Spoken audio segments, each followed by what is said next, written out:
All right.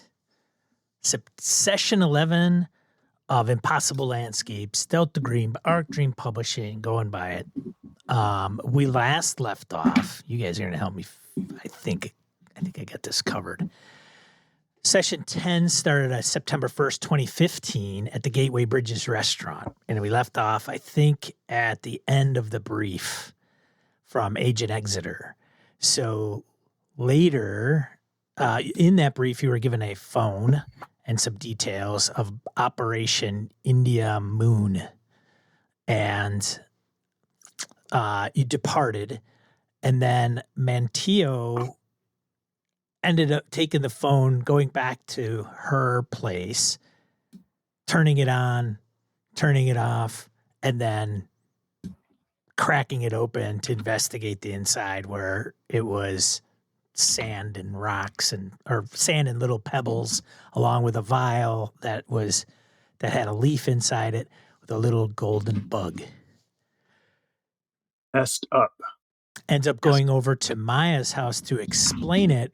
Weirdly enough, Mignon, roaming around town, ends up over at the same apartment complex in the same building.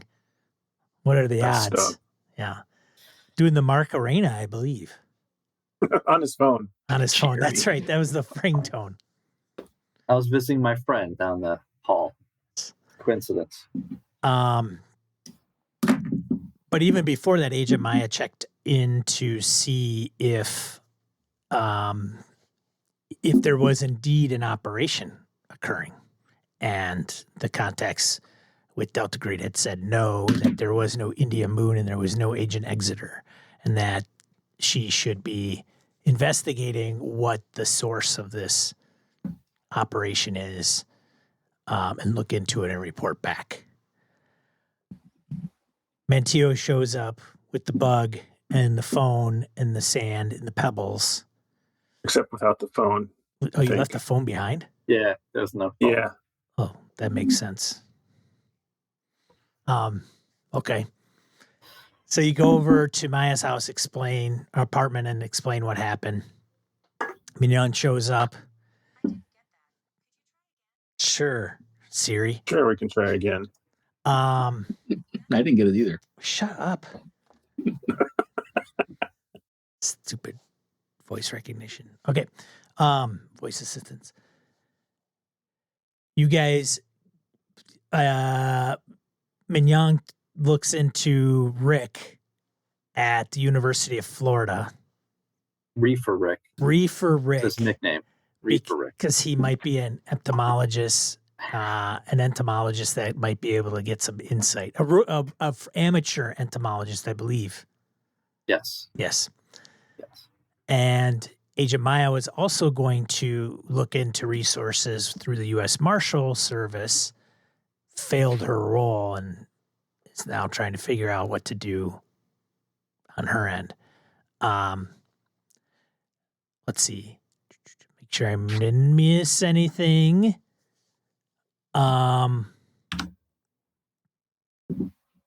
Then you guys go off to the Dorchester House in the morning the next day, and you meet, which would probably be September 2nd,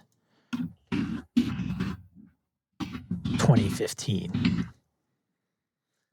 And you meet Dr. Dallin, who was the contact that you had the business card for from Agent Exeter from the opera briefing.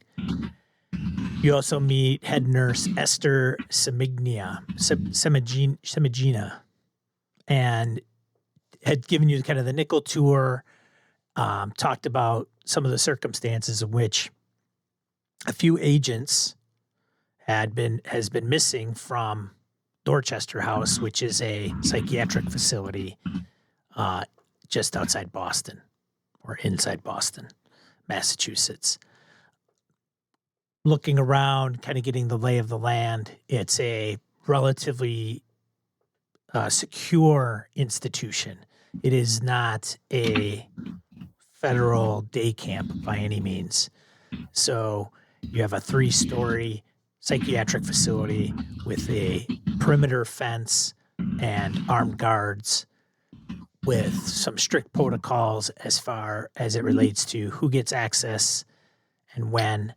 There is a system that the doctor mentioned about the 3 levels and the third, literally the levels of the facility is broken up into wings. So it's kind of an E-shaped building where you have the men in one wing, the women on the other, and then in the center is the administrative wing. And then on each level, the highest level, third level, or third floor, it's kind of the most secure. And then as people have good behavior and things go smoothly and accept their treatment and make progress, they go down a level to second and then ultimately first, where it's a little bit more lenient and less restrictive. Upon leaving the facility, you caught an orderly off to the corner in one of the hallways that kind of opens up a little bit, and there's a duffel bag, and he seems to be mumbling something to the duffel bag. Nothing coherent or something that you could grasp, but that was the gist of it. And then you were shown out of the facility, and I think was that it, or did you not leave? I didn't know that we had left. Yeah, I think I thought we were just on the tour. Oh, okay. And that was it. Correct. We were in the middle of a tour. Got it. Okay. I think. Which would make a difference in that it implies that Dr. Dallin is with us when we see this staff member acting wacky. Yeah, and in fact, Sean, we were like literally had just seen the guy and he was talking to his bag, and we were considering like, what are we going to do when we said let's cut? So I think we're actually still near the dude with the duffel bag. Actually. Okay. Oh, yeah. Fair enough. Okay. So you are at the Dorchester House on September 2nd, 2015. And you're in the hallway and they're taking you around. I think even the doctor has stopped to show you specific rooms. I think he even pointed out some sample rooms. Yeah, we empty. saw the all the bed restraints and that kind of stuff. We were I think there was also a plan to look at the video of what a video there might be from when they escaped, or maybe there is no good video because they just disappeared. Because there's no video in the rooms, there's only video in the hallways, maybe. Correct. And I don't think they actually left the room through the door, as far as any evidence suggests. Is that true? That we have not seen any evidence of them leaving the room through the door? That is correct. I don't know. Have we actually seen any of the 6 rooms where people were kept yet? There was one room I thought you guys went into. Zombie. Yeah. I thought there was there one room that you went into that I think they were going to either, I'd have to double check. We looked at the newspaper on the wall because I think I failed a forensic check to. Yeah, that's Zombie's room, like Lou just said. Yeah. Yeah. I just didn't remember. We've seen them all, but long and the short of it is, I think we would check to see if locks had been jimmied, right. All that kind of stuff. So a cursory inspection of the room, Sean, whenever it happens. And there was one thing that was a little conflicting, I believe. I think early on, the doctor had said that they were from all over the hospital, but later it turned out that they're all third floor, some men, some women, but all third floor patients. Correct. All third floor patients, men and women, separated into their appropriate wings. Right. And so we'd also had some questions about whether there was any communication between them during their stay at the facility. Right. If they had been in a club together or a group, like a group therapy or anything like that. So being on the third floor, there are times when they can associate with, they can socialize with each other. There's usually under orderly supervision. So there's interaction with many here. I mean, while the building seems large, the residents and the groups are small. There's only, I think, 30-ish patients split between the 3 floors. So losing 6 is very noticeable. Yeah. Right. Yeah, that's huge. And then I think we were going to look at the doctor's notes at some point, or the session notes, to see if there was anything connecting them that we could discover, especially in light of our knowledge, which we have not shared with him. Well, I prefer not to share my session notes. Patient doctor privilege and HIPAA compliance, things of that nature. And I can assure you there was, other than some of the disorders that they had suffered from, I think I can divulge those in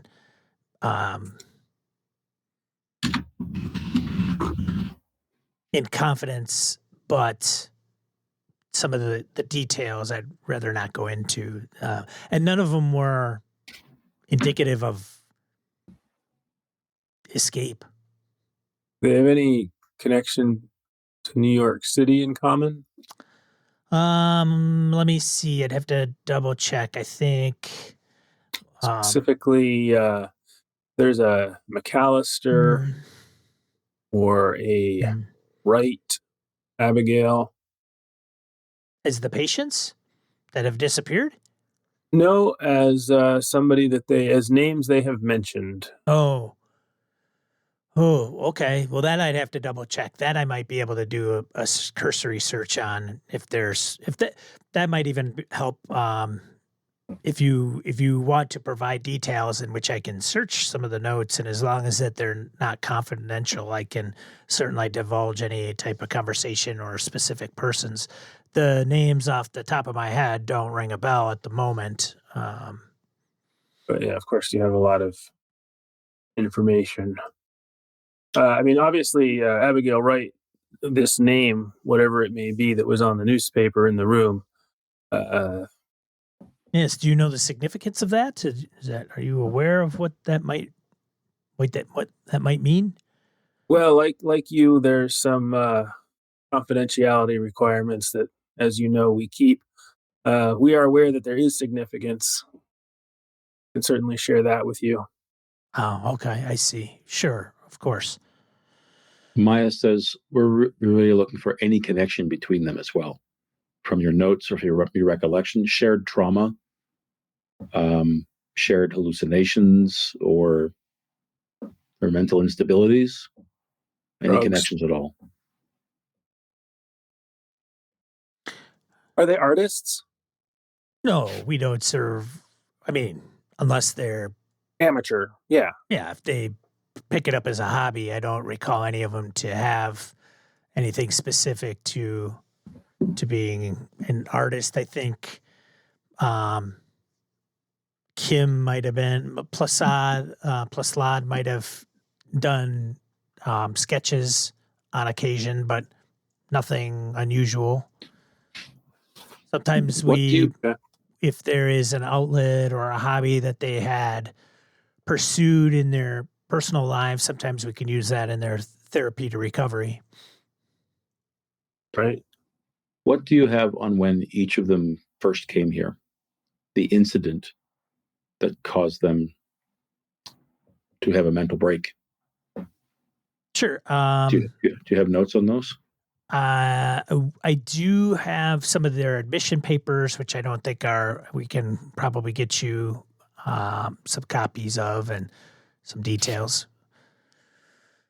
Sorry, do you say you can or cannot? I can get you some details on their admission That would be papers. Great. Yes. Mm-hmm. More of a portfolio dossier on some of their just high-level overview. Doesn't involve their treatment or session notes.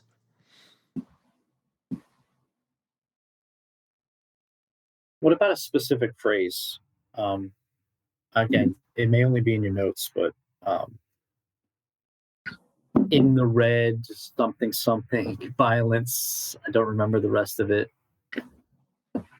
but pretend my character does. So Fortunately, do you mean the thing that's? Oh, not the thing that's written, but the thing that's written on the files. In the red, wet were... inside of men is where hate sleeps. Violence is what frees it. There you go. Seems like an interesting quote. Where did you get that from? It's just being a writer, I've seen it. I also don't know why I'm asking you that question. Sorry, it's been a long day. Oh, it's been a long day. Fine. I'm sure there's tons of. I mean, we have questions, of course. There's 6 people missing. There are going to be questions. The phrase off the top of my head does not ring a bell, and it doesn't stand out. But you have to understand, I've talked to these folks almost on a daily basis. Okay, so obviously, if something similar between all of their cases were to pop up over and over again, you'd be aware. Of course. I would find it strange if anybody had certain commonalities, but the commonalities, I can say this without any breach of confidentiality, would be that everybody we treat comes in with a mental diagnosis, if you will. And some of those usually PTSD, right? Well, it could be PTSD, could be mostly PTSD induced, but it could also morph from PTSD. It could be schizophrenia, it could be psychotic, could be it could be all over the board. We have a thick book of all the terms of mental states and illness, and therefore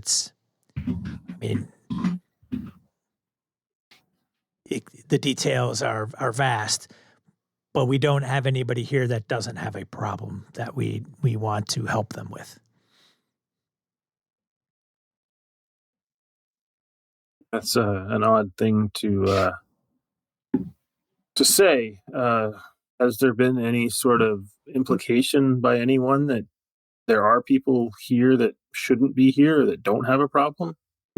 No, I guess what I'm trying to say is that there are commonalities between all the patients, and the commonalities are that they all have a mental illness.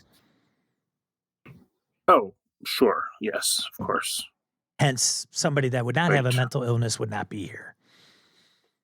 Gotcha. The details of that illness, some may have some commonalities. Say, for example, if patient A is PTSD, patient B might have seen some trauma in their lives, maybe in the service of the government, and also suffers from PTSD, but it can also become worse over time, or it could be compounded by some underlying issues that they've experienced through their lives. Right. Yeah. No, I think the similarities we'd be looking for, right? And I assume you've already looked for them. Obviously, you're you're not an incompetent. Are things that would link these specific people as opposed to the other 20 some in your facility. Yeah, I don't have any. I don't have any connections off the top of my head. There isn't any. They weren't all on the same softball team, Agent. Right. Sean, is Nurse Samagina here or not? I'm not sure where we're having this conversation. Mm-hmm. Yep. Doctor, can we focus more on the actual disappearance right now? Do you have any theories? I mean, you're part of this establishment, so. I don't have any theories. It's just strange. We don't have any camera footage of them leaving. We don't have any visitor logs or people that are unaccounted for. We looked over the access logs. There isn't any anomalies that we had seen. It is very strange. He looks at the nurse, and the nurse, the head nurse, looks and says, we've done some of our due diligence, and we're unable to determine what exactly happened and how they disappeared. But it's just very, very strange. Sean, did those rooms, and correct me if I'm wrong, guys, we've seen one of those rooms so far. Is that right? Just the one? Did it have a window? Yes. But like a window big enough for people to get out of, but it had bars, or Yes. was it too small for someone to? All the windows are fairly decent size, allowing natural light in. And he even tells you, like, and you would have noted in that room.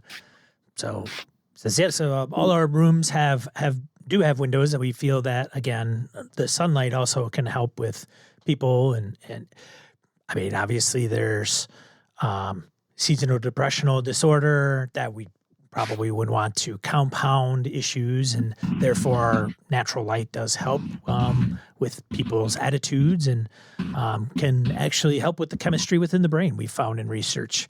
So we do have windows that are quite prevalent throughout the facility. And all 6 rooms, did you do a thorough inspection looking for sliding panels? This used to be a boys' school, right? It's possible there are connecting passages that you don't know about. There's, I mean, none that we found. There's concrete cinder block walls, and the rooms are fairly sparse in decor. So there's not too much to hide, and so we didn't find any sliding panels. And he looks at the nurse. The nurse is like, no, we don't think we didn't see any sliding panels in the walls. No, they look at you odd, like they just look at the wall like everything's cinder blocks, like old elementary school, 8-inch Gotcha. thick. Yeah. I'm pretty sure we asked before, the last time the patients were seen was around when? Would have been the evening of their disappearance, during bed checks. Make sure all the patients are tucked in, as the nurse says. And they were all reported missing that following morning. That's correct. That's right.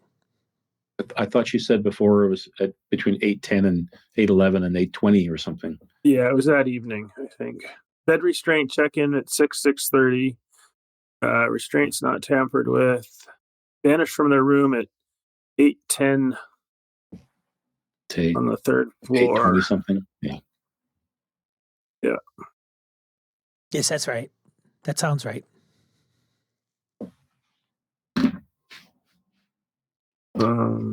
Sean, is this conversation? You have door entry info, right? They've got like electronic. More than happy to give you all that information. Kind of stuff, yes. yeah. I don't think that Is this conversation happening before we see the guy with the duffel bag, or after, or what? It's probably, well, it's up to you. You could do it before. I had an action I wanted to take with that dude. Okay. When we ended the last session, Sure. So I guess my preference would be that we're having that conversation and then we see him. Yeah. Yep. I'll hold fire until you want to do that part. Yeah, go ahead. That's fine. Yeah. All right. So, yeah. So, and is he talking to the bag itself? And he's an inmate? No, he's staff. It says an orderly. He's an orderly. Mm-hmm. He's a disorderly. Nurse calls out, "Hello, Richard. Good day." He's like, he kind of startles and looks over and says, "Oh, hello." Nods, and then he grabs his bag and he starts to walk off.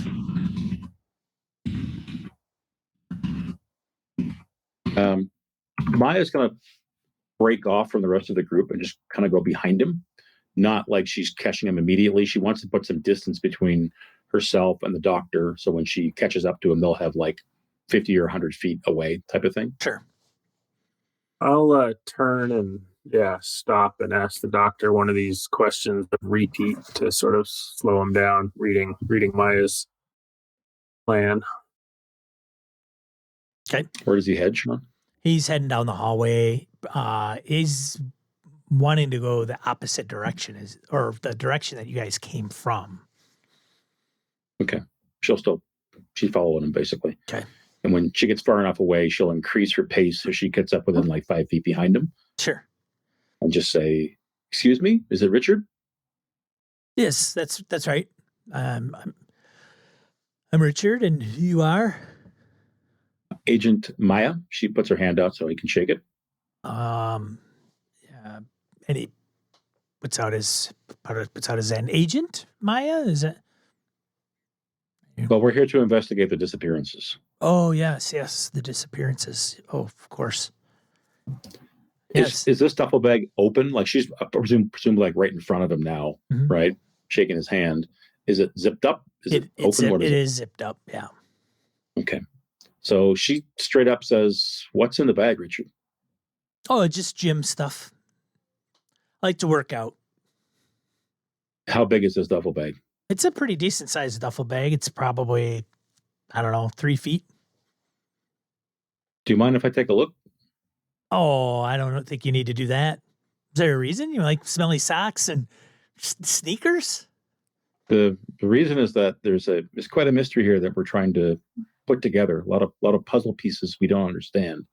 With the security you have in place for these 6 people to go missing. So I am just trying to get the lay of the land and understand how the staff operates. I would like to. She brings out her FBI badge, just as a bit of a flash, and says, "I would like to have a look in your bag, please." Oh, well, he starts looking at the badge, rather diligently, and he's like, Is there a problem with what's in the bag? no, that's fine. That's fine. And then you hear you hear from the bag. It's not important to look in here. Fuck. Am I rolling sanity? Yeah, give me a sanity Or no? check. Okay, fine. I haven't had a sheet up yet.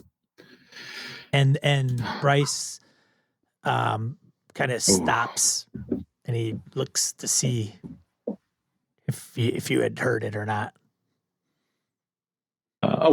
Who's Bryce? Is the guy's name Bryce? Yes, I'm Richard Bryce. That's right. Richard Bryce. So Sean, I failed. So what's the effect of that? 1 sanity. Actually, yeah, once. Oh, you failed? I failed. Go 92. Okay, just 1 san. Okay. Fine. So when she hears that, hairs are up in the back of her neck, a little bit of tension in her back. Is the bag looks still at in you his and hand? says, "I told you, you probably don't need to look inside it." So she takes a step back from him, and her hand goes to her hip where she expects to find her firearm, and it's not there. Right. He says, and she's just like, "I need to see what's in the bag right now." so he pulls the bag up to like his shoulder height, like pulls it up, and he goes, "Should we show her? Should we show her?" Who are you talking to? Open the bag. Well, okay. I mean, if you think that's wise, do you think we should do that? Does she hear anything coming from the bag anymore, or is the bag moving? Bag is not moving. And is the bag big enough to put in like a child's body, a human body? Not a human body. It's not 6 feet. Okay, Or but it's 5 like a feet. 3 or 4 foot duffel bag. Yeah. It's a good sized gym bag. So you can get a kid in there, or if you sawed off the arms and legs, you can put a body in there. Yeah, I get it. Or a leprechaun. Yeah.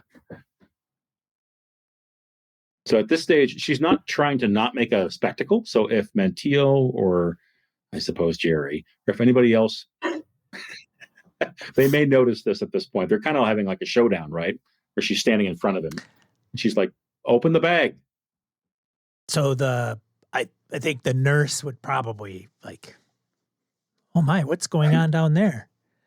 And the nurse starts walking towards you. And I will walk with Edna. Okay. See what's going on. Okay. Diffuse Maya. Esther, by the way. Oh, I'm sorry, Esther. Yeah. Jerry never gets the names right. Why did I write Edna on here? His books are full of mistakes. I know. Just because my character was Gail White.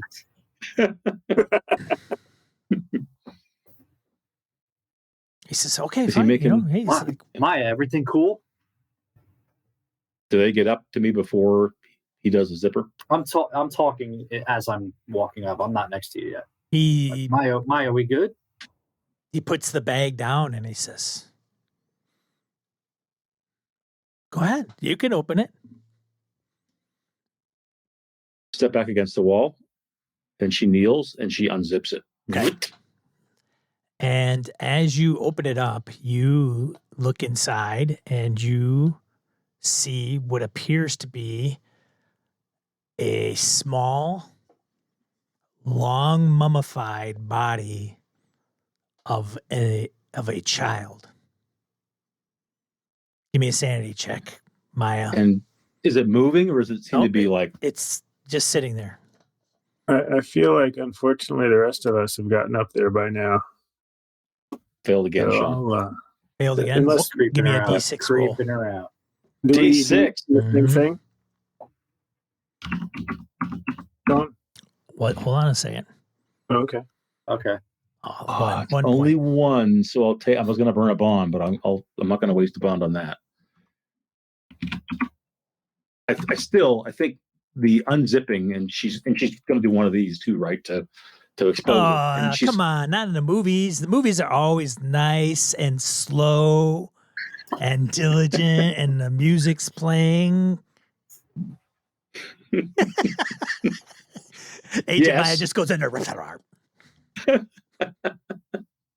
she's frustrated. She's spooked. Yeah, So definitely. what she does, undoes the zipper, and then she kind of looks in a little bit, and she probably sees like the shadows of like the face and the teeth Yeah, it's dark. Yeah. and the bandit. She opens it wider, and then I think she jumps up from where she was, and it's just like, what the fuck? What is this?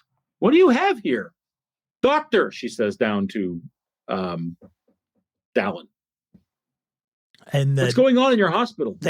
at this point, everybody kind of rushes down there, I'm sure. Yes. And you're there. Yeah, I'm assuming we're there by the time she's getting it open, because it was, as he was saying, it was sort of a confrontation situation going on. Indeed. And he just says, "What?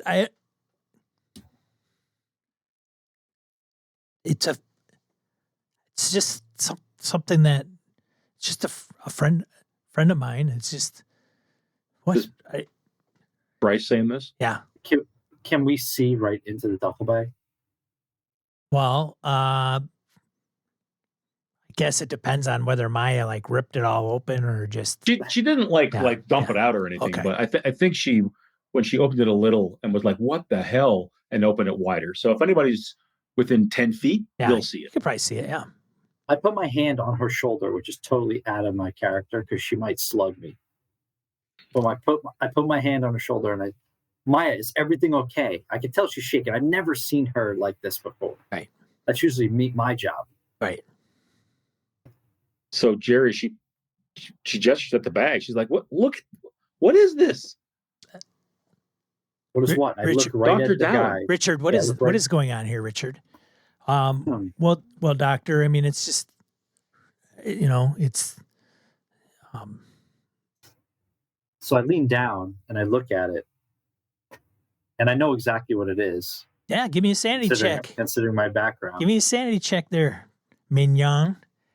Might as well throw one in there too, Mantillo. Yeah, wow. All right.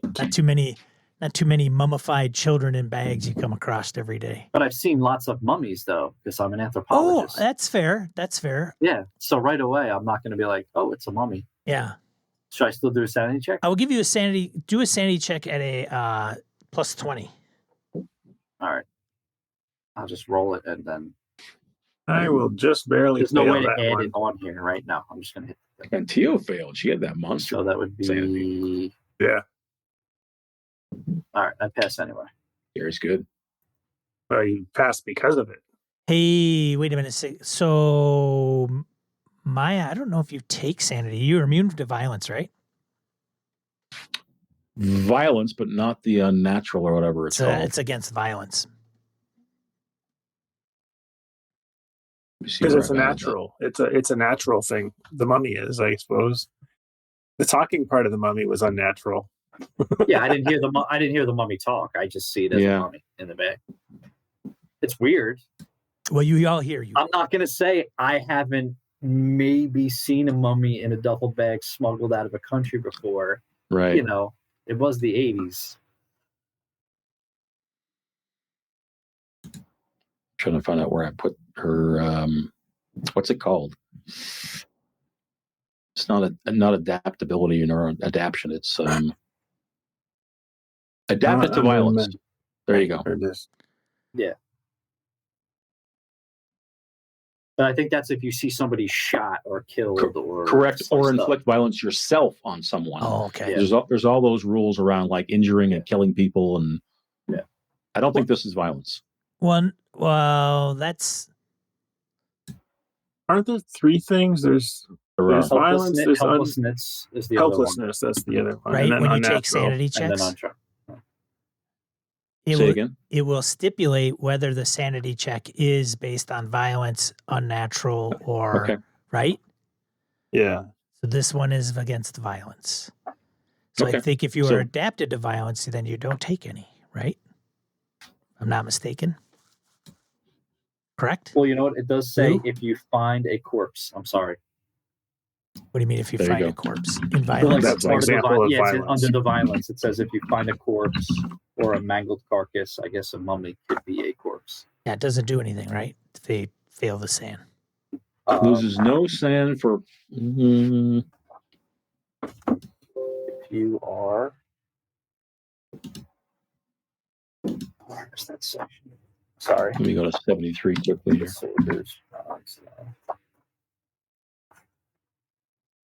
Am I also on a D6 here for this mummy? Yes, please. Unless you are adapted to violence. No, I'm a mechanic. Yeah. 2 points. Dose. And incidents of SAN loss without going insane. Oh, I have not checked those, but there have not been very many, I don't think. But I will check this box next to violence here, because this is, I presume, an incidence of violence without going insane. Yeah. You automatically succeed at that type of trauma. That's what it says. So if there's a loss for success, then you would still lose, but you don't have to roll, I guess. That's maybe why they word it that way. It makes sense. So, Sean, finding the mummified corpse, the child, is I think, violence, as you said. Yes. Hearing the voice, though, probably not take violence. Point of that. Well, you saved. Did you save against that? You didn't save, right? No, I failed that too. Yeah, you took 1 point. I'll take one from hearing it, and then I'll get rid of the one that I lost for seeing it because I'm adapted. Yes. Got it. I'm with you. Yep. What happens when you check your 3 boxes of incidents of SAN loss without going insane? That's when you get adapted to that specific thing. Oh, I'm damn close then, I think, because I have at least... I'm sure this is not my first SAN loss. It's become like the Joker, man. Violence, you just sit there and think it's like a Sunday at the movies. Yeah. All right. Well, now that I've checked boxes, I'll keep checking them in the future, perhaps. I like that. There is no adapting to the unnatural. No. That's right. There was 0. So you guys have a mummified child sitting in a duffel bag, and you have the orderly sitting there, and you guys are some of you are taken aback, some not so much. I'm very curious. So, yeah, I mean, Maya will kneel back down and zip it back up again, and she's going to take the bag and say, you hear, thank you. All 3 of you. I was just going to say she looks rapidly to Jerry and Mantillo. Oh, shit. Like, did you all hear that? So that must be a second roll. Yeah, for those give me of us another hearing roll it, for sanity, right? Mantillo and Mignon. Yeah, this one's all good. All right, that was a little weird. Okay, take 1 point of sanity, Mignon. Dr. Dallin, is there a security room or somewhere we can talk privately with with Bryce, Mr. Bryce? I think we can find a room. Yes, for sure, of course. Let's go there now. What is this? What and Does Bryce look like he's about to make physical trouble? Not at the moment, no. Okay. And Tio's all cracking. I'm on the alert for it just in case. Yeah. She cracks her knuckles. Yeah. No, I'm moving. You know, I've got my balance. I've got my arms spread. I'm ready. I might crack my knuckles. I just want Maya to give me the bag so I can look at the mummy. Well, it's zipped back up now. Yeah. Which is why I said thank I you. put my arm out like I want to take it. Bryce goes to reach for it at the same time. So I can carry it. Hey, no. Well, it's my bag. But it was your bag. What do you mean it was my bag? It's my bag. You're going to take my bag? Let's go into a room and we'll discuss I this. fumbled Jerry. for my FBI badge that I decided not to bring with me. He's like, hey, I'm look, Maya, look, Jimmy show me the Buffett. badge. It's my bag. I take the bag. I try to grab it on Maya's just to keep Maya between him and me because I know Maya can handle him. If you'll let me grab This guy's bag. pretty fit. Like he's Dr. confidence in Maya. Dallin, do you the doctor gets involved too, of course. He's Yeah. like, hey, let's Richard, just everybody calm down. Maya lets Jerry take the bag. She's like, All be right. careful with this. Let's take it to a room. I'm not acting weird. I'm like, I just let you handle with the guy. Let's go. So All right. Right this way we can find a room, and they go down the hallway and they find a small conference room that they have up on this floor. And they swipe the badge and everybody walks in.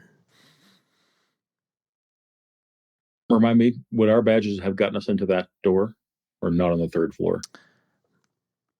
supposed to be admin wing? In the common areas, your badges would be fine. But this is probably the men's ward we're in. Correct. Third floor. Okay. Because okay. So when And is the so there's nurse coming with us also, or is it just Dr. Dallin and she has important things to do? No, the nurse and the doctor come with, and then the nurse calls for one of the individuals to come up, given the situation. She calls down and asks for one of the guards to come up. is Bryce there, or is he waiting outside? Oh, he's coming with you. He's like, you got my bag. It's his bag. Well, that's up to He's the going to doctor, get questioned. That's what's going to happen. He's like, oh, I would. He probably wouldn't leave his bag. He's like, I got my, where are you going with my bag? And Dr. Dallon's trying to calm him down. Just calm down, Richard. We just want to understand what's going on here. So when all six of us are in the room, Maya piggybacks on what Dallon's saying. She's like, yes, just tell us what's going on. Maybe you haven't done anything wrong. She's kind of a little more collected now. We want to know what this is about, if it's connected to what happened. So have a seat and tell us what's going on. While they do that, I'm clearing a spot, like on a desk, a table, whatever's there, a countertop. I'm going to start to open the bag. Okay. And as you start opening the bag, you hear a voice that says, you should leave him alone. He hasn't done anything wrong. And only I can hear this, right? Yeah. They're all dealing with no, just you. Well, as far as you can tell, you don't know. I mean, you're just. How would you know if you're the only one hearing it? I do a quick look, and they're too busy grilling Bryce. As I sit there. Right, as that voice says something, Bryce looks at you, Mignon.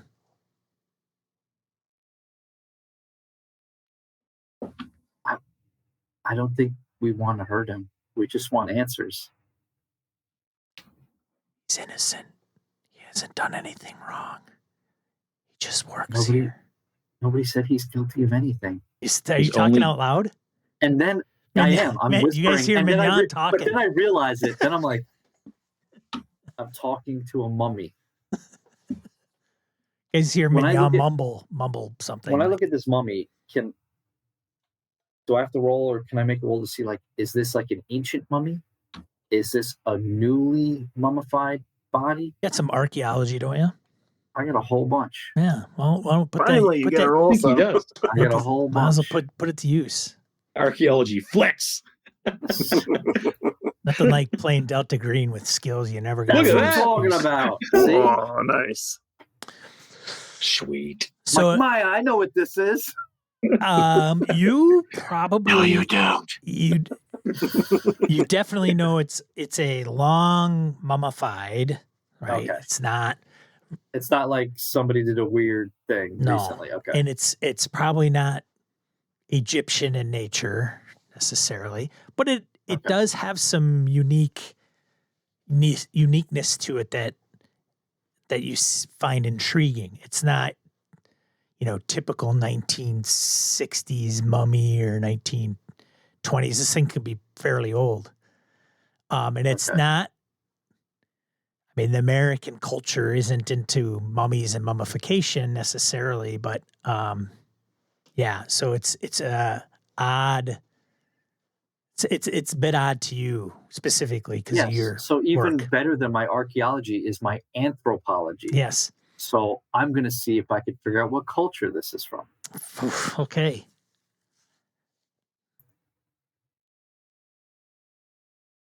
Good enough. Culture wise, okay. It's not one that you could identify based Okay. on the mummy wrapping, although you can assume based on your anthropology. You got archaeology, right?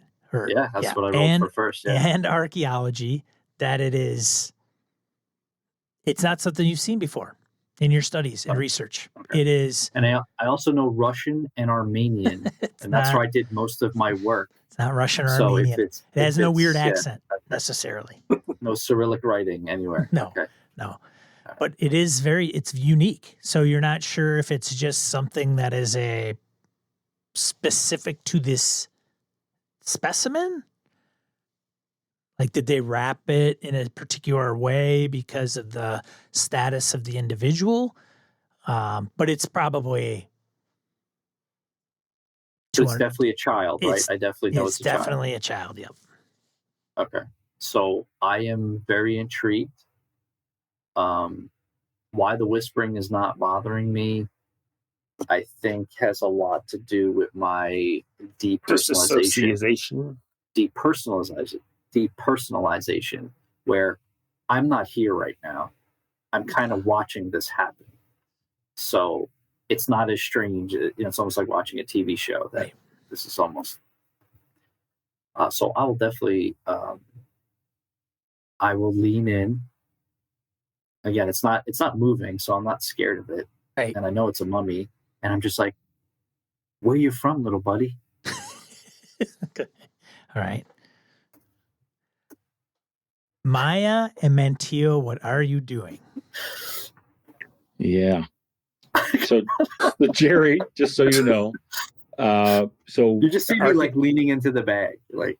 Archaeology will be for dead cultures, and anthro will be for living cultures. Is the way that works. Yes. So, you don't recognize it from the past or for current, etc. Right? Okay. Yeah. Are we hearing him over in the corner? Well, I guess that may depend upon the ruckus you two might or may not be making. Mantillo, whatever you want to do, but I have a feeling that Maya's going to get right to questioning Bryce about, why do you have that here? Where's it from? What is that thing? Yeah, I feel like I'm basically just here to back up Maya at this point. I'm not worried about Jerry getting mauled by a mummy. So Jerry's doing his own thing. The camera pans. We're talking, and it pans down. More specific. I'm not worried about Jerry being mauled ever. right, there is that. Too. It's karma.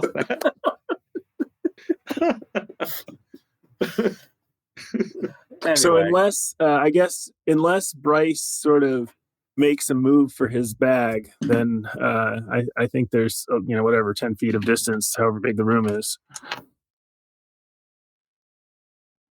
So I would say, Mantillo, you probably hear Mignon like whispering. Like you got Maya in one ear and Mignon in the other. And you vaguely Right. hear Mignon mumbling something or whispering something in probably a relatively hushed tone. That's normal. Fair. Right. And then Maya. Yeah, I mean, I feel like if I hear the mummy talking, that's something. But if I hear him talking to the mummy, that seems like perfectly, whatever. Yeah, sure. Same old, I same talk to old. motorcycles all day long. Right.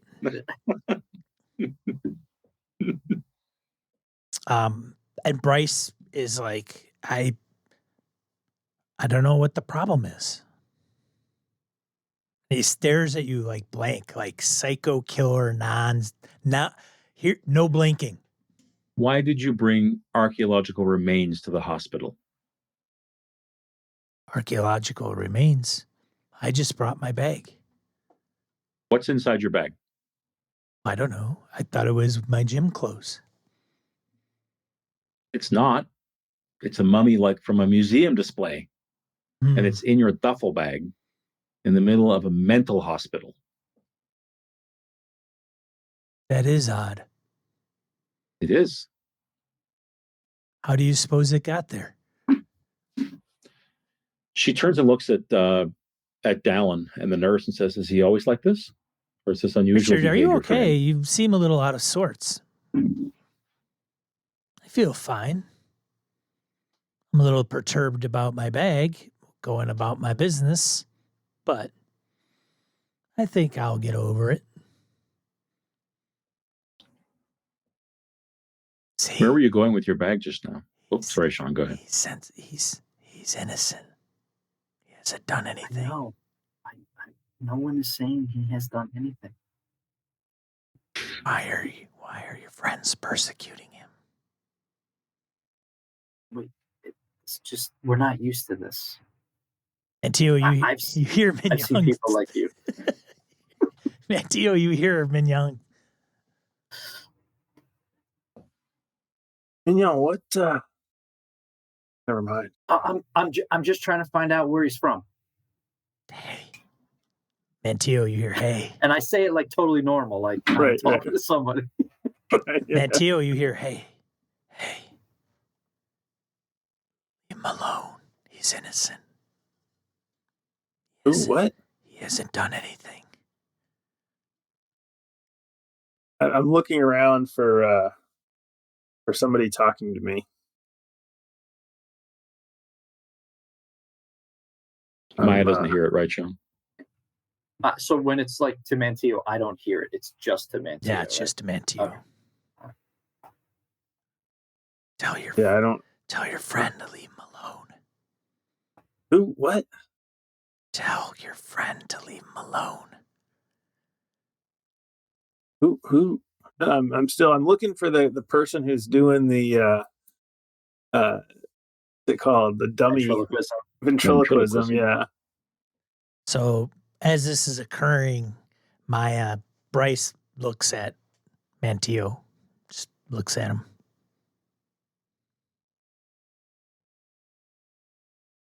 Richard, Mr. Is that Bryce. you, Richard?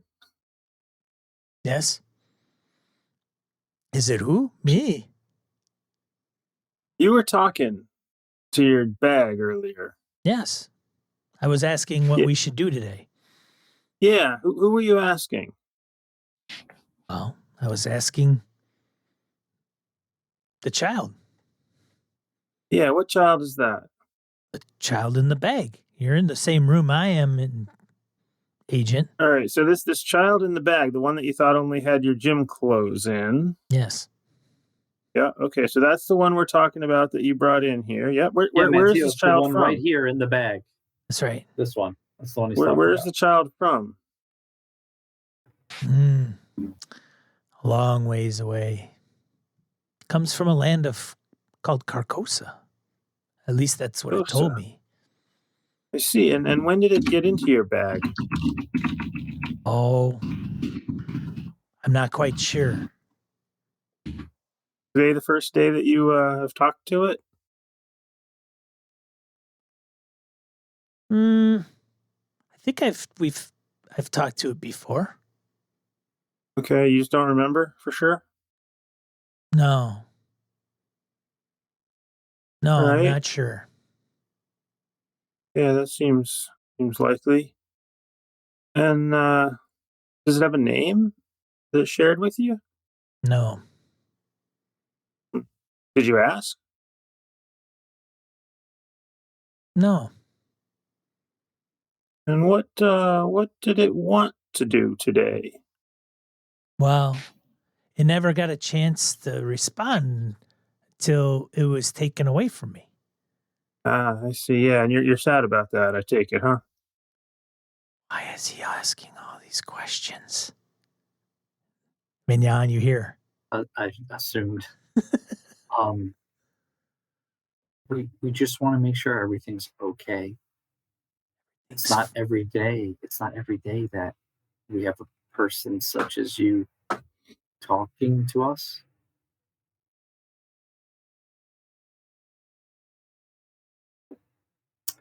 Now, being an author, could I see if I know what he refers to as Carcosa? Hmm. See if it rings a bell. Um. Oof. I suppose. I don't know what kind of check that would be, unless it would just be a knowledge check, intelligence check. I Sure. don't know.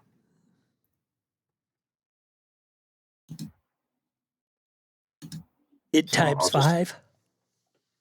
okay.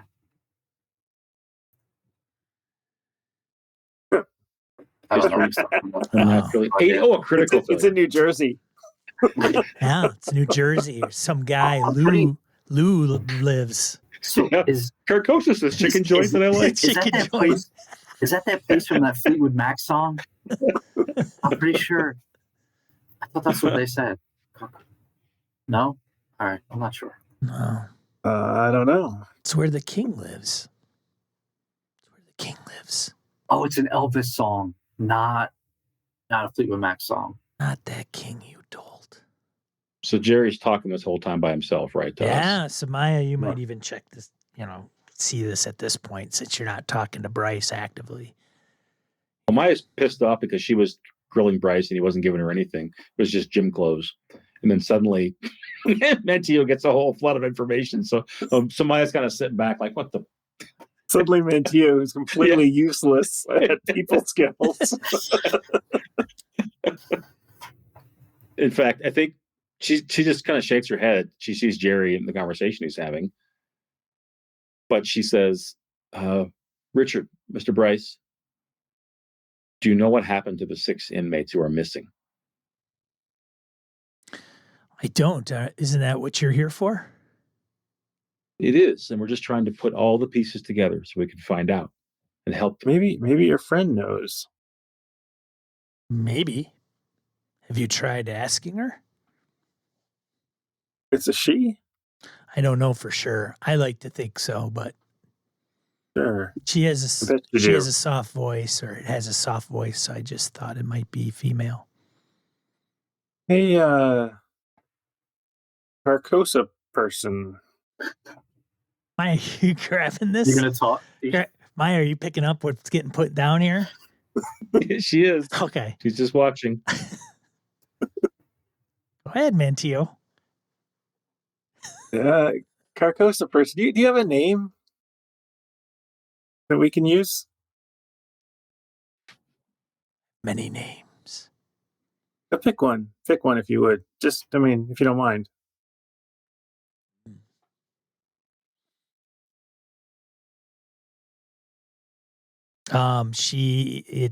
It, I guess, says,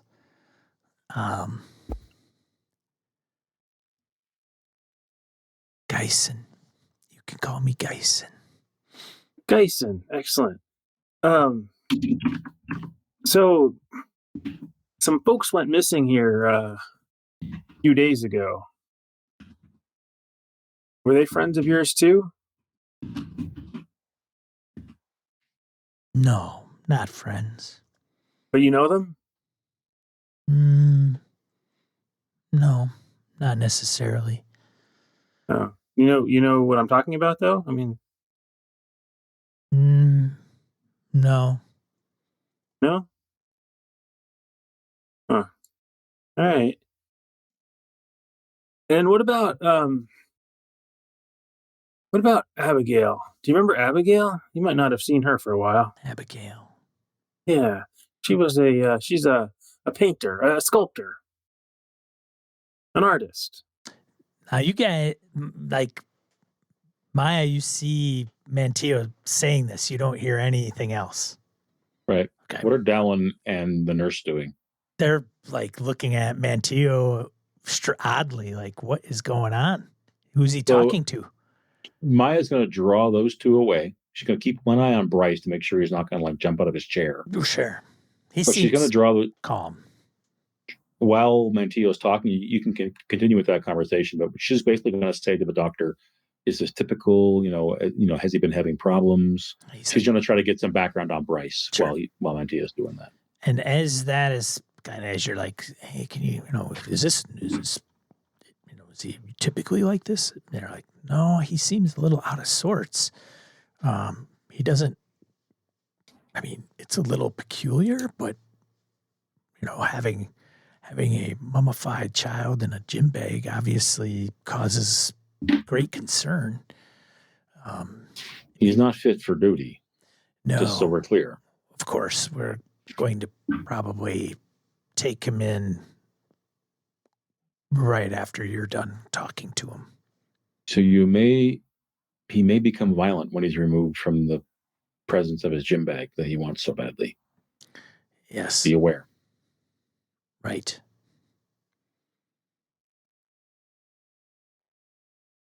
Hey, why don't you just let him go? He hasn't done anything. Who's getting this? You are this time, Maya. She turns and looks at the bag is open, right? But the mummy's not out on the table, correct, Jerry? No, I didn't take. So she's going to walk down to the other end of the table where it's laying out, and she's going to lean over and look at the thing's face, and she's going to say, "Don't talk to me." You understand me? I don't want to hear from you. Maya, relax. It's fine. It's Jerry. Such hostility. Mignon. It's not fine. It will be fine, I think. There's nothing dangerous here. She looks at Mantillo and Jerry and says, "Find out where this thing was having him take it." And then she walks back down to the nurse and Dallin. I lean in and I say, I probably don't have to repeat that. Yeah, you hear. Do you have an answer? I am done talking unless you let him go.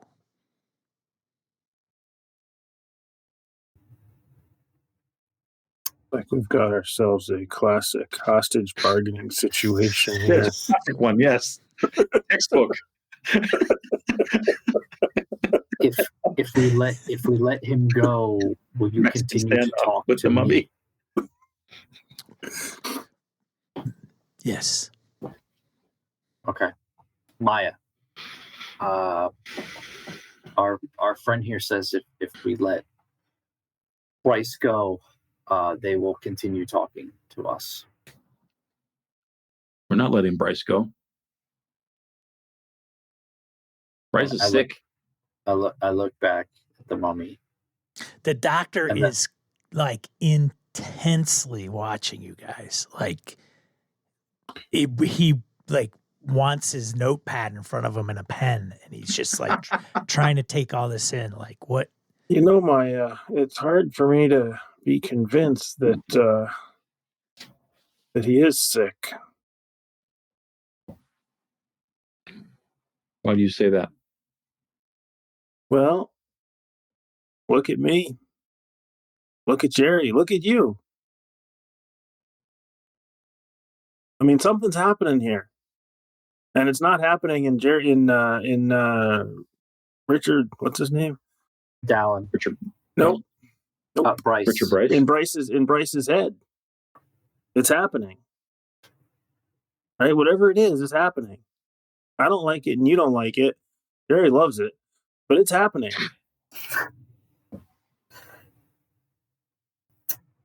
I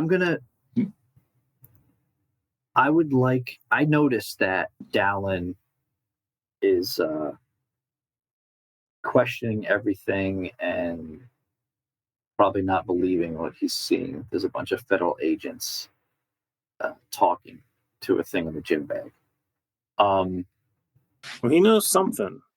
But we know that. What I would like to do is I would like to roll my human and realize that I might need to track this, and I want to go over there and tell him, hey, look, we have some training on dealing with psychotic people.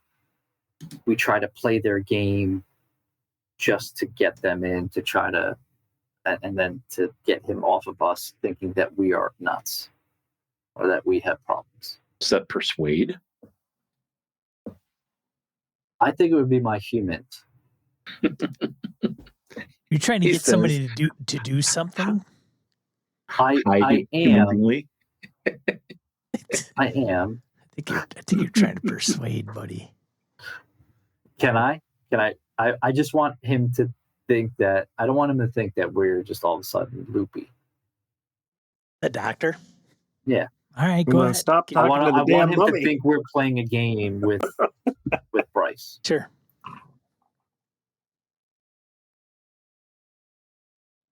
Game's afoot. Okay. He's like, huh. It's very odd. He takes it in, but being a professional psychiatrist for as many years as he's been, seems perplexed at the approach. But so here, look, we've done a couple seminars with the BAU. Look, we're ranking amateurs, and you're a professional. So let me tell you what we're doing. We took a class on a weekend. Oh, listen, see, we had to get our 6 hours in. Yeah, that's right. I'm sure we're not doing this right. I still need 2 credits. You can critique us when we're done and let us know. Okay. And then I look over Maya, Mantillo, wink. I think just make sure you play along with we're just having a go at this. Maya gives a completely insincere, yeah, he's right.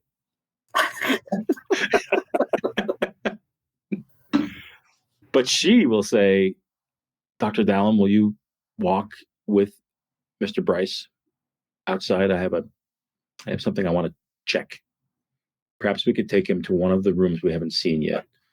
In her head, what she's trying to do, she wants to try to separate Bryce from the thing to see if his mind clears up or if he's even willing to leave the room.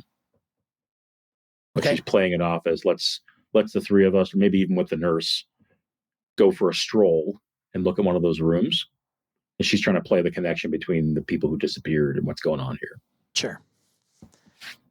All right. So so you go. So Maya is leaving with Bryce and the doc. Is that the plan? Yes. And maybe Samagina, if she's coming. Okay. Whatever she's doing. Okay. And then Mantillo and Mignon are going to stay. I'm assuming that I'm sort of still trying to have this conversation with the mummy there. They're on babysitting duty. Okay. Got it. She's trying. This is twofold. She's also trying to get them some privacy so they can talk to the freaking thing before we light it on fire. Don't think it can speak to you in your mind. Please don't think those things. I'm in the room. Maya's thinking these things. Always. Well, then it knows. It knows. All right. So the doctor and the nurse and Bryce, Bryce, maybe we can go to another room. And Bryce is like, fine, but I want my bag back. And, in time. And he's, that's fine. He's good with that. He means back as in eventually I want my bag back. He doesn't need it. You'll get your bag back. Yeah. Okay. She says nothing about the contents, but. All right. Okay. So, Maya and the crew leave the room, and the door closes, and you, Mignon, and Mantillo are in a room with a duffel bag, and that contains an unidentified, mummified child. Again, not somewhere I haven't been before. True, fair. So I keep thinking to myself, for you, it's it not a just big never- deal. It just never talked to me. I was going to say the talking part is a thing, but yeah. There was this weird hash in this one time, but I thought everything was talking to me. And these 4 individuals leave, and you never see Maya again.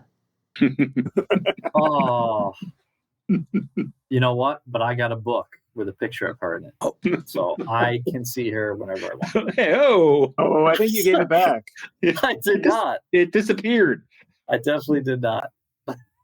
Definitely something happened to it. I don't remember what.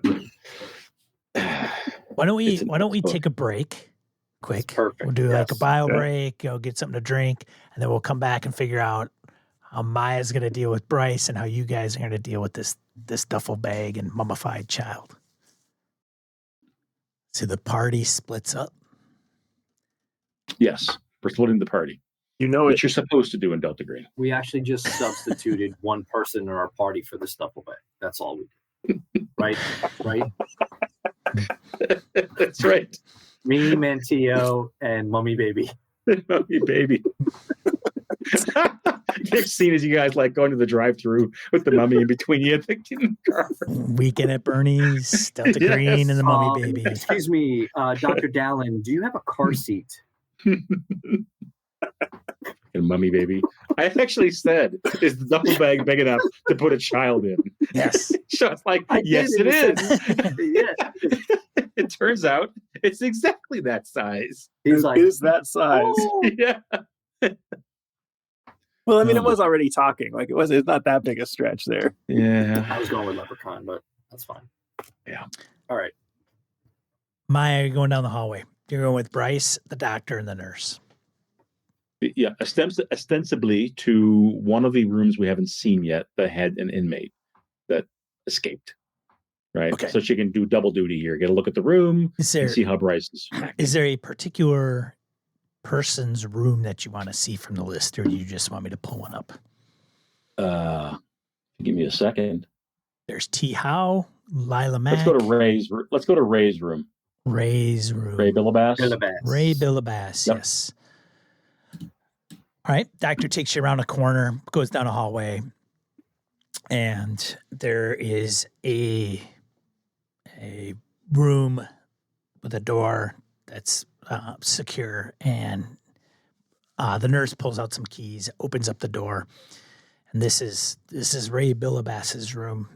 Ray was a U.S. postal inspector for, I believe it was 15-ish years, and then I believe he was also a member of the IRS for 15 years and retired from government service. I think he was about 65 at the time. Yeah. He was born in 1950, if I'm not mistaken. Who's saying this, Sean? The doctor. And is he right? Because I have him as 46 years old and Army officer. Oh, did I? So I'm trying to figure out if Maya's like, are you bullshitting me right now? Shit, Or man. if you, or if you, Sean, it's late on a, on a Oh, Tuesday you night. know what? That was I know what proof off, right? So there's the book in my notes, and I got mine missed actually. So I'll have to recoup my notes. So that's fine. What you have down is accurate. Okay. African American gentleman, former Army officer, 46 years old. That's actually all I had. I believed he came from Baltimore, Maryland. And he'd been with us he looks at the nurse and she's like, I believe it was 7 years. That's 7 years, I believe. He's like, yep, that sounds about right. It's a long time. Yeah. Well, we have people here that stay here for a long time. You're going to get your notes later so we can tell what incident first landed him here. What was the cause of his PTSD? Yes, I can look into that and get you some of those details. So 2 things, Sean. What's the inside of the room look like, and what is Bryce doing? Does he look like, or is his gaze any clearer? Does he seem a little less head in the clouds kind of thing? He is a peculiar guy. You get kind of a weird feeling from him, but he's not. He's not agitated. He's fairly calm, and he stands outside the room across the hall with his back up against the wall as he kind of waits and just leans there calmly. Maya will step out and say, "Bryce, can you come in?" She doesn't want him like being out of sight. Okay, fair enough. He walks into the room. She says, "Bryce, do you hear anything in here?"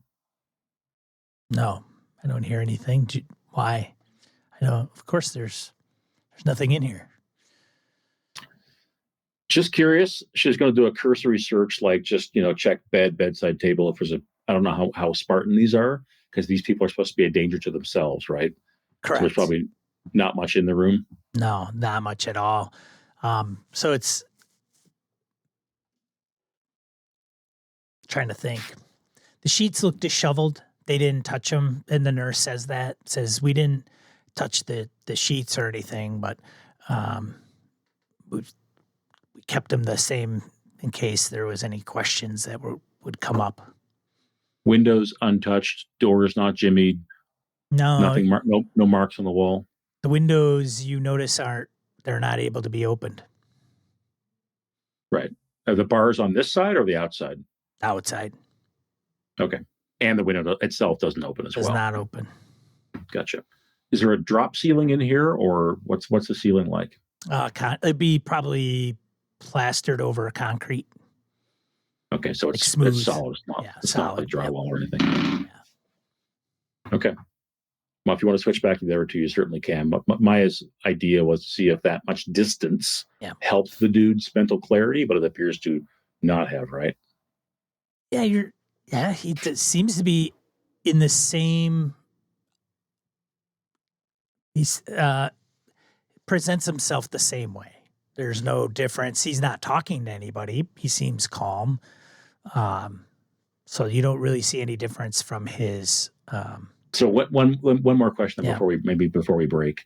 And I can see her down with it. She got a little pen light out that she carries, looking under the bed kind of thing. She just kind of is making conversation and just says, "Bryce, do you remember yet where you first found the object that was in your duffel bag and where you left your gym clothes?" Says, "No, I don't remember. It could have been a year ago. Could have been a few days ago. I don't recall." It doesn't seem strange to you that you don't remember? No. Okay. So he seems the same. He does, yeah. And the funny thing is he doesn't even think what he says is weird. Right. It's just, I could have been in there for a year. Could have been in there for a few months. I don't know. All right. One final thing. She'll quietly say to the doctor, any chance does he have medication that he's not taking or anything? I don't believe so. We usually screen our staff pretty well, and unless something's changed with him that I'm not aware of, which is possible, but I plan on taking him aside and probing a little bit deeper into his situation. Okay. She'll go to Tommen's room next, but go ahead and do some mummy action before you do that. All right. So Mantillo and Mignon in the conference room with the duffel bag and a mummified child. What could possibly go wrong? Yes, that's right. Cheers, everyone. So I think I'm still like 10 feet away or whatever. I don't have any reason to go over there because we've been having a perfectly fine conversation. Yeah, that's right. Now, and I guess I've also been getting the impression that only one side of the conversation is being heard. So I'm going to I'll keep talking to it. I think I'm not trying to remember what I didn't write down what it said its name was though. Dice? Geisen. Dice? Geisen. Geisen. There we go. Geisen. So Richard's left now, and I think you were gonna maybe talk to us a little bit about the folks that are missing, or So, Abigail I Wright. hear Mantillo talking out loud 10 feet away from me. You do. I'm Yeah, like, oh yeah. I'm Yeah. like, Mantillo, it's like right here. Like you can. Good, thanks. So you were waiting to talk until we let Richard go, and Richard's gone. Silence. What do you have to say? Silence overwhelms the room.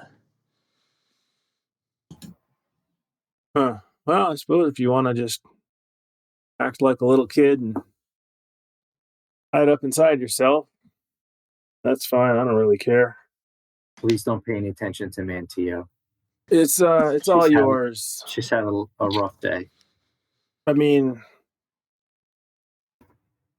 well, I don't know. I suppose I don't know. What do we do? Dispose of dead bodies, right? I mean, if it's not talking, it's a dead body. Stop with the dispose stuff.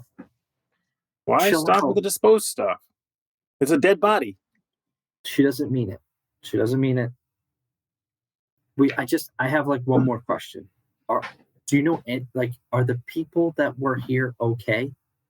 Because I'm truly concerned. I have concern for them. Do you know? There's no response. All right. Well, I guess we'll burn it. Seems like a safe thing to do. I mean, it might have germs or something. I zip the bag up. I wink at you. I wink at you, and Okay. I have no thought that you will ever, like, it will go through your thick skull. But I try it. No, I just zip it up, and I look at Good. Mantillo. And Good. It's ready to go. Excellent. All right. Yeah, let's go. Let's go down to the burn room. It's got to be one in the basement here. Are you guys going to leave the room with the bag? Yep. Okay, you get outside the room. You're in a hallway. There's a corner down to the left, and then there's the back the way you came, in the wider open hall.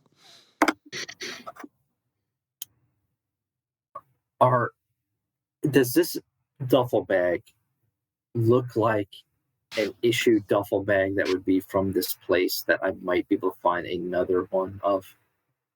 No, it's Okay. it's actually a little unusual that it's even up on the third floor. Seems weird that it's here. Yeah, Right. I'm shocked that he got it through, like, out of the security out of the area where the lockers are.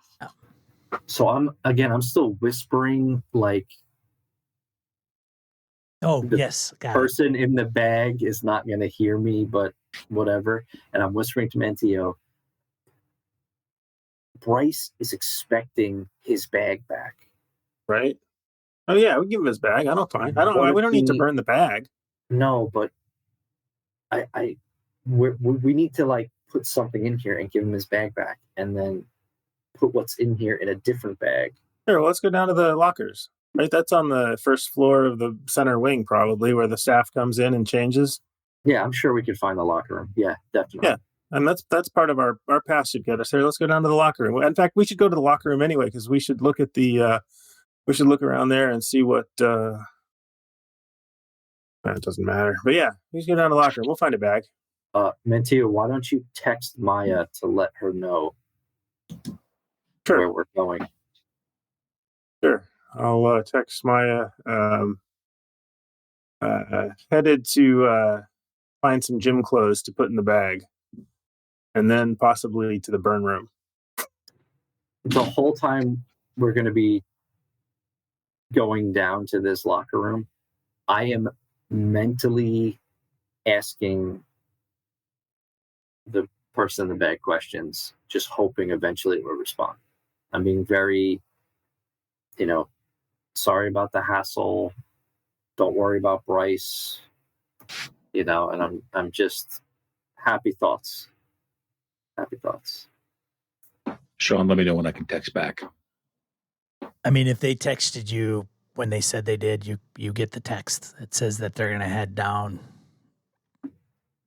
to what they're doing. She texts back and says, "Be careful with that thing. It's definitely got some kind of control over Bryce, and we don't know, maybe someone else, maybe other people in the facility as well." And then Stop talking. a second text, you say, "Stop talking." Yeah. She says, "Don't burn it." I say, yep. I mean it. I didn't burn that hotel or that apartment building. She says it might be our only clue so far as to what's going on. No, I got you. Smiley face. That's right. Wink. Maya does the winking emoji. Like wings tonight. The winking and then this one. It's I'm gonna turn. Yeah. And then flames. It's very hot turn coming your way. So as Mantillo and Mignon kind of go down the hallways of the third floor in an effort to make their way down, I would imagine, you do come across another individual. Only this time it looks like they're in patient's clothes. Kind of identifies them as a patient, and it looks Alone? like he's alone. Yeah. Yeah. That's a problem. Cheers. And I will stop and let Mantillo go first. I will also stop and I will text up to Maya and I'll say, seems to be an unaccompanied patient here. You might want to let Doc Dallin know. We're at room 112 or wherever we are. yeah, probably 312. Oh, we're still up on the Oh, third we're floor? still on the third Yeah, floor? it's on third floor. As you're I thought we were on the already third on. floor, Okay. making your way down, you pass or you come upon what looks to be a patient. Yeah, and then I'll look up from my phone and say, "Oh, hi! I didn't see you there. How you doing?" It's a good day. Excellent. Are you you work here? He looks at his attire and he says, "I'm With not his sure." back hanging in the breeze? Yeah, I work here. Yeah. This way. He's a young guy, and he looks probably early 20s, and says, "Do I look like I work here?" Well, it's just because you're out in the hall here on your own. I figured either you work here or seems like you're not. I thought folks weren't supposed to be wandering around the halls unaccompanied. Yeah, it's usually a thing like that, but I've been here a little while, and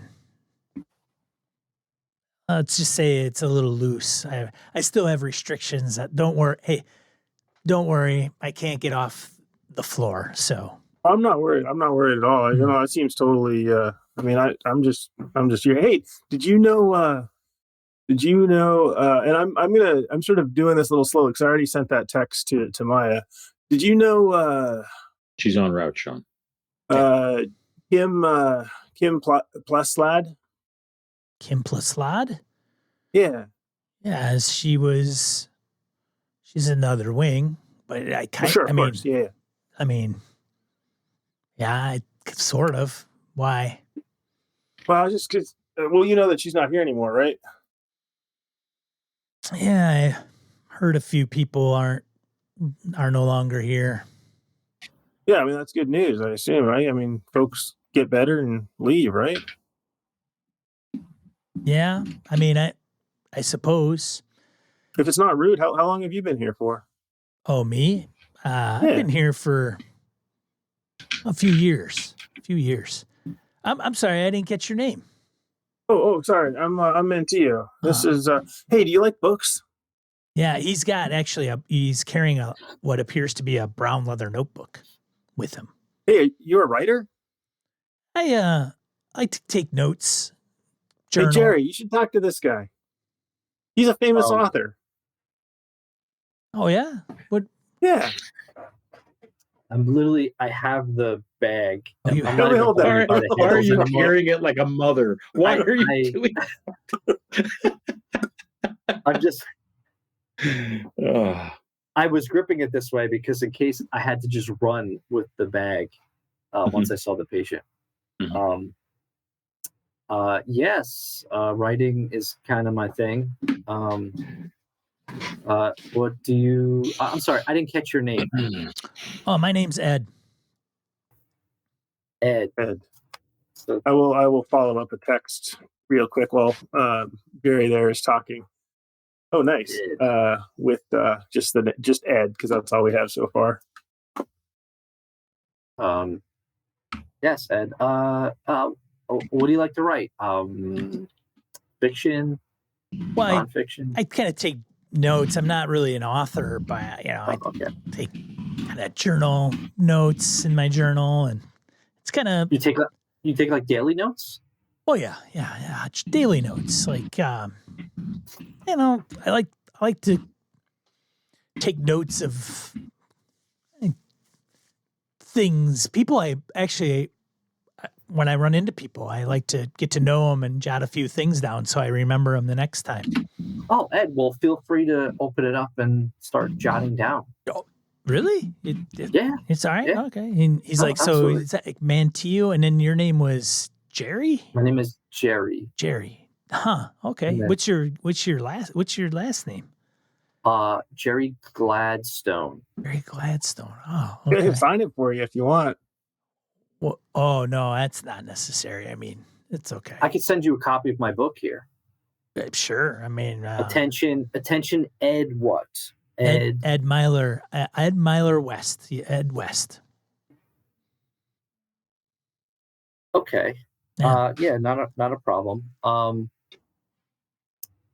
Have you heard of any of my books by any chance? I'm not sure. Can you tell me a little bit about them? Well, my newest one, you probably didn't get it yet. It's Don't Go Up the Stairs. Don't go up the But stairs. what about Okay. Clockwork Little Lady or Clown in the Park? Clown in the Park. No, doesn't ring a bell, but No? he jots it down No. quick. He's like, let me get that Okay, down excellent. quick. Yeah. Do I see anything else jotted down in what he opened in the book? It looks like if you could see well enough and decipher his handwriting, it looks I like definitely was over his shoulder when I was like, yeah. it's It looks like Gladstone, just names. Glad. It looks like names of people and different details. Like he says, so what? You guys aren't patients. You're not staff. What are you guys doing here? And I just looked at Mantillo because I'm lost already. We were. Is that a trick question? Yeah. What do I get as a sense for, like, they didn't go very far. So am I hearing footsteps? Is there like what's happening in terms of the fact that that Maya's rushing towards us, apparently. Maya, are you running to the two that are talking to a patient, Maya? With finger Well, guns. I assume that she told gone. Dr. Dallin, but correct. She's not rushing, but she would have said, I think there's a patient loose. I'm picturing them, Sean, being like on their way to that second room and then diverting, like heading back towards, but not running, but moving just briskly. Looking down every like cross hallway for someone in a gown. well, no, I said where we were. Yeah. I gave a room number. Oh, okay. Yeah, he did. She'll head there. So the doctor says, I'm going to attend to Bryce. Nurse, if you could accompany Agent Maya. And the nurse is like, oh, yes, absolutely, doctor. No problem. And he's, Bryce, let's head off this way, Bryce. He's like, sure thing, Maya. Doc. So I'll answer Ed and I'll say, yeah, so we're consultants. We've been asked to just sort of get a sense of how people are treated here, how safe it is for you all. And, it's nice that we ran into you. How do people treat you here? Treat me fine. Yeah. Doctor and all that? Oh, yeah. You get to hang out with some of the other patients? Yeah. Yeah. I mean, I knew some of the folks that you're referring to.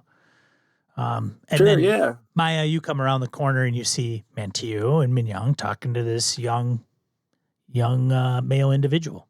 Looks like a patient. He's got a leather brown book and he's got a pencil and he's writing a couple things down and he's got as soon as he writes something down, he clasps it in his hands and he says, So yeah, Ed, I knew I knew I knew the individuals that disappeared. Well, what'd you think of them? I mean, they were good people. They seemed fine to me. Nothing stand out. Did you write anything down about any of it? I bet you thought that who was so there was Leela. There's two women, right? Leela and Kim. Yeah. Was one of them okay? So I you never sent us the thing, and I didn't write it all down. But is one of them sort of younger than the other? I'm sure. I mean, yes, one of them's younger. Lila's 28. Kim Okay, is so 37. I'll ask about Lila. So did you what did you write down about Lila? Was she cute? I mean, she was fairly attractive, I guess. I mean, You put some notes on about her? well, I'd rather not go into detail, but what I'm just curious. is there like I mean, aren't they missing? Isn't there? And that's a peculiar question for somebody that's like. I think what Mantillo is just asking is, on the day that everyone is disappeared, is no longer here. Can you just let us know what you wrote? Maybe something will help. I don't need to look up what I wrote. I know what happened. They vanished. Yeah, exactly. Yeah. Like, so Sean, just thin air vanished. He looks at Maya as you walk up. You walk up, Maya? So when Maya left the doctor, yeah, she would have said quietly, "Be careful with him. I think he might be dangerous, but he's not himself." And then she's going to leave. He says, "I appreciate that." And then as they're approaching Ed, talking to Mantillo in the hallway, before they get close enough, she's going to ask Samagina and say, "Is he supposed to be out alone?" Ed, he's okay. We do have. I mean, despite all the restrictions that are in place, he's going to be limited to where he can go. So it's not. Why is he on the third floor? Well, Ed's still. The people on the third floor are still a danger. We can't let them go beyond until we feel comfortable that they are not. Maya's dissatisfied with that answer, but she just nods. And I think you said, Sean, as she's walking up, he's saying, "I know what happened." Yeah. And they vanished. Yeah. Like they vanished. Are you going to vanish? Poof, like a camera trick. Poof. He goes like that. He goes, poof. Are you going to vanish? No, I don't think so. You know how they did it?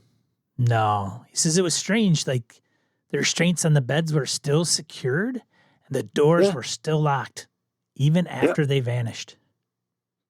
Yep. Yeah, no, it's pretty cool. Maya's like behind him. She's like, "How do you know that? Oh, did you see their rooms?" He says, I have my own agents. I got eyes and agents everywhere. Bet you do. I'm sorry, I didn't get your name. And he reaches out to shake your hand. She shakes and she says, "I'm Maya." Maya. Where are you from, Maya? New Mexico. So what branch are you all from? Are you FBI or special detectives? She briefly brings out her badge and says, "Yeah, FBI, but we also have some special consultants with us." She just kind of gives Jerry a little bit of a nod. Mantillo, I think you have a badge too, don't you? Yeah. So you pull out your badge and show it to him? She does, but she doesn't hand it to him. She just does a flash. It's like, so he sees the shield, sees the big blue FBI. Oh, that's a neat badge. We're helping with these people that maybe you know a little bit about. I mean, I would meet them on occasion and see them. I thought they were all nice. I don't have anything bad to say about any of them. Were any of them worried that something was going to happen to them? Not that I was aware of, no. I mean, are we all a little neurotic that way? You think they vanished on their own will, or were they forced to vanish? That's a very good question. That's a strange question, but very strange. Just asking your opinion. Like, maybe you should be in these pajamas. You Does got some somebody truth there. vanish on their own? Don't ask these two because they'll agree to that. But and I'm standing there with this bag.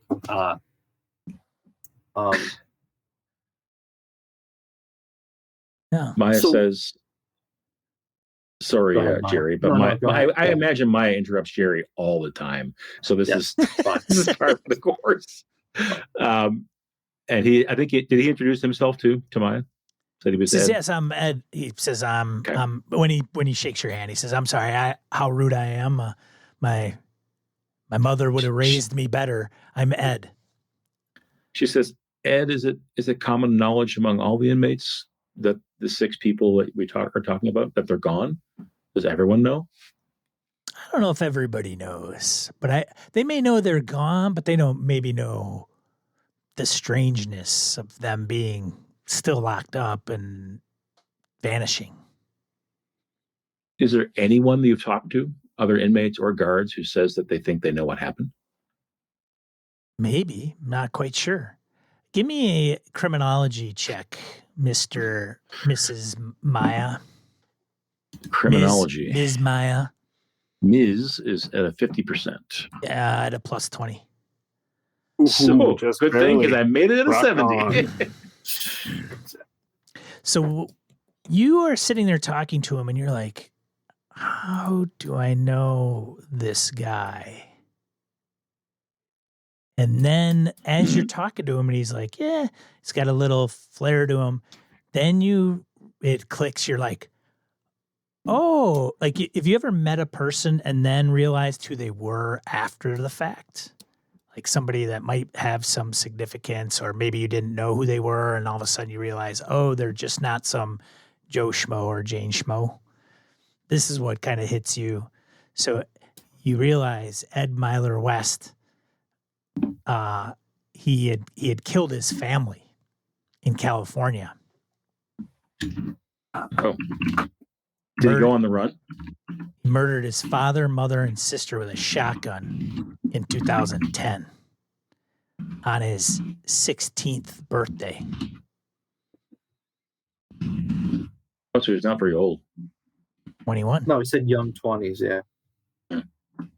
So you're like, you remember reading about this guy being in the U.S. Marshal Service. Gotcha. He was, I'm sure it was all over the news. Yeah. yeah, he was known as the poor little rich boy murders in the press. And they convicted him of murder, but he successfully pleaded not guilty by reason of insanity. And the reason the pretty little rich boy murders comes into play is because he's got a trust fund that's got a lot of money. And that's how they got him to get to the East Coast, which is unusual. You know how much it takes bureaucratically to, like, let me get this straight. The guy's done a triple homicide in the state of California, got off on reason of insanity, and then not put in and stayed in California. She, yeah. She looks at him and says, I think I remember your situation. Oh. So you know me. I remember when it happened. I worked in law enforcement for quite a while. Oh, how long have you been in law enforcement, Agent Maya? Since the 90s. Oh. Yeah. That's about, well, almost as long as I've been alive. She nods. She's not quite sure where to take that part of the conversation. She's just sort of filing it away.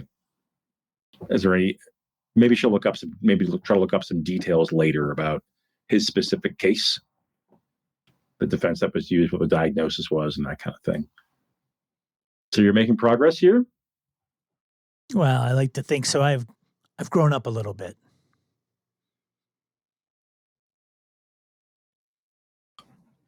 Unlike your siblings, she thinks to herself.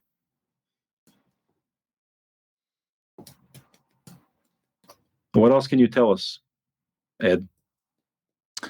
All I know is they vanished like thin air. It's bizarre. But I don't Is know. that the first time something strange has happened here? There's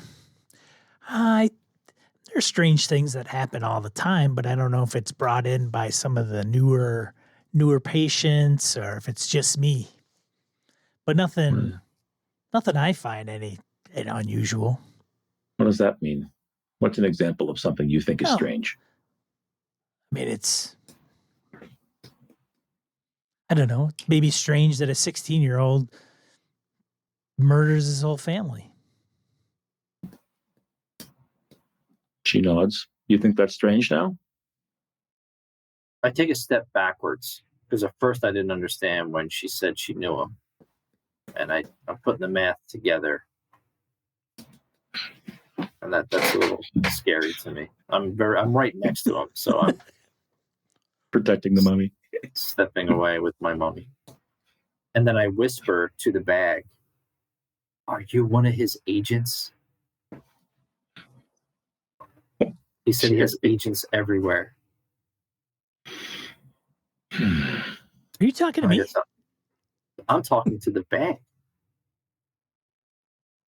Looks at Maya and Mantillo.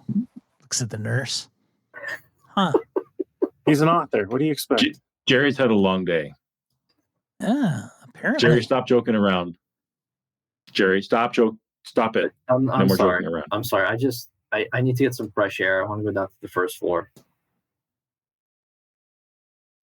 Yeah, I should probably get going too. Are you guys going to be around? Are you coming back again? Or is this a one-day trip? Hard to say. Depends on what we find. I bet you'll see us again.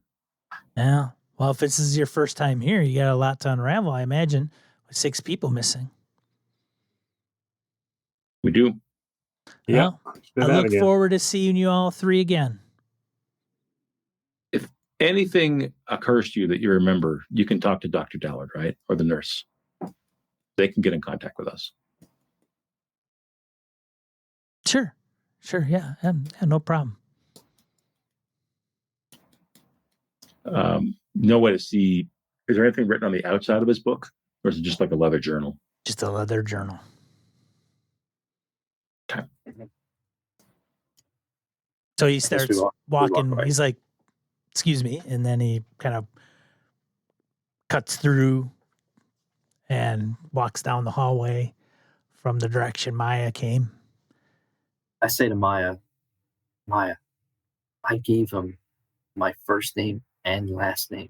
Is that going to be a problem? Nice work, Jerry. Let's hope he stays in here. Won't be a problem for me. When Ed is gone, she's going to turn to Samagia and say, he had a journal. Does he have a pen or a pencil? Oh, yes. He's earned the right. He's earned the privilege. I don't understand your rules. I thought this floor was for people who are dangerous to themselves and others. If he has a pen or a pencil, he could murder someone.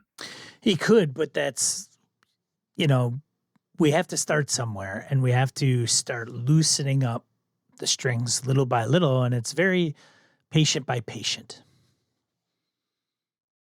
So he's a civilian. So this entire place is not for military or government personnel? He's a murderer. He is one of he's an exception to many of our patients. Yes. Yeah, because we were told it was mostly government. That's correct. Employees. Ed is one of the few that are not. And I look at why is he out here? That face, yeah. Well, because he needs help. No, but why is he out here? Well, in a PTSD veterans hospital. Yeah. At why 16, did he want to leave California? Yeah. Well, I can't ask why they wanted him. I mean, we do have a reputation, and it was known we're known to help individuals, and they were insistent upon him coming out here, and so there were arrangements. Some of the details I'm not privy to, unfortunately. Oh, so it wasn't that he wanted to come out here. Was it somebody wanted to send him out here? And who was that? As far as you know. Well, he was 17, 18, I think, when he got out here. So there's not. I hang the duffel bag on my arm and I take out my phone to Google the trial, and I want to know who the doctor was that represented him in the trial. I want to know who the they is that wanted him out here. I'm very curious if it was Dallin was the one who gave hand testimony. selected him, right? Yeah. There's no. Let me see. Because that would be public record. Oh no, maybe not if he was 16. I don't know. Yeah, I'm not sure how that works. Unless they tried him as an adult. So you do find records of his crimes online, like some of the press releases in the news. And there was a doctor that you don't recognize that was involved in the trial and in evaluating him, but it was not Dr. Dallin. Okay.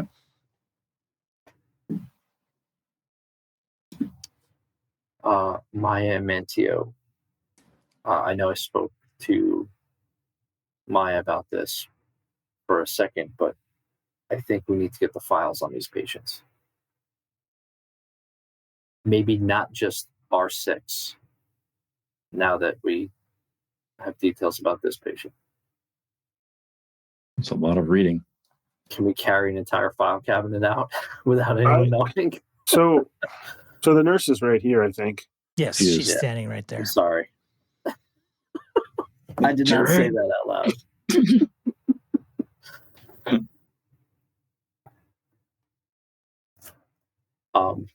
Jerry, your bladder, you have drank like a huge amount of water before you got to the Dorchester House, and you have to go to the bathroom really bad.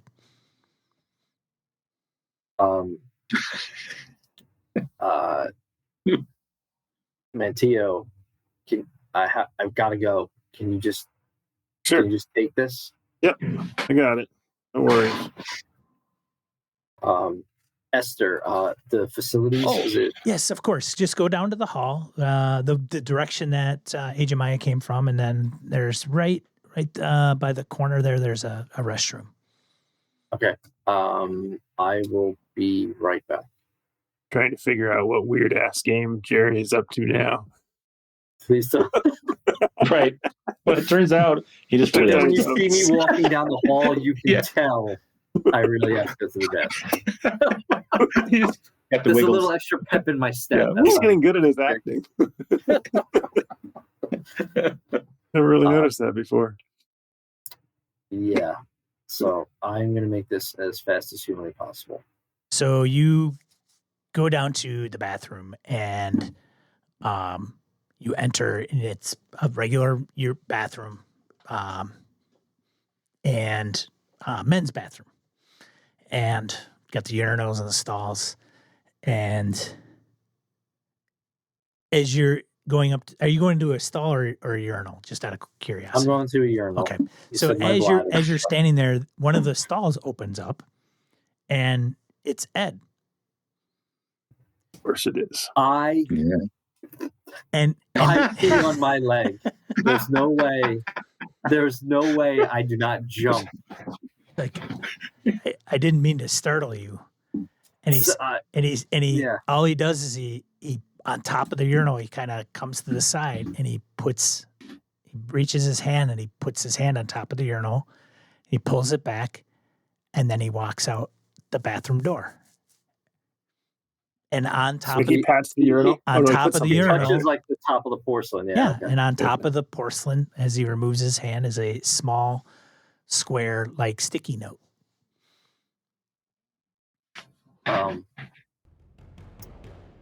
With my non-wet hand, I look at it real quick, and before I put it in my pocket, is it something quick I can read? Yeah. I mean, it's a sticky note, dude. It's not a book. He could write really small, and I have to read it all. 2 sides. While peeing. Wow. No, I finished it all. I'm not finishing. I'm done. I need to get the bark out of this place. I am going to wash my hands. I'm not an animal.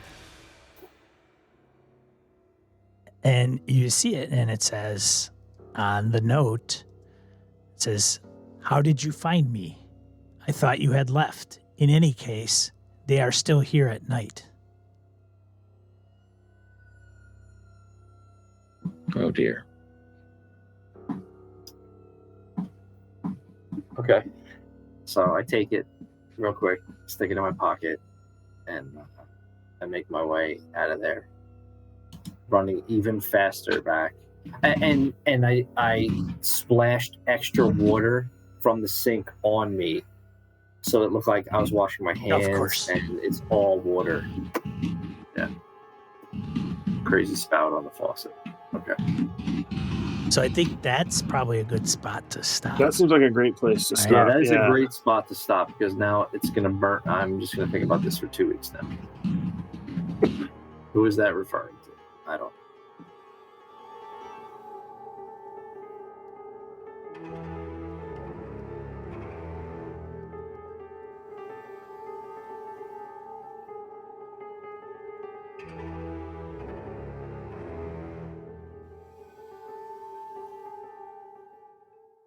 This has been a Litterbox Studio production.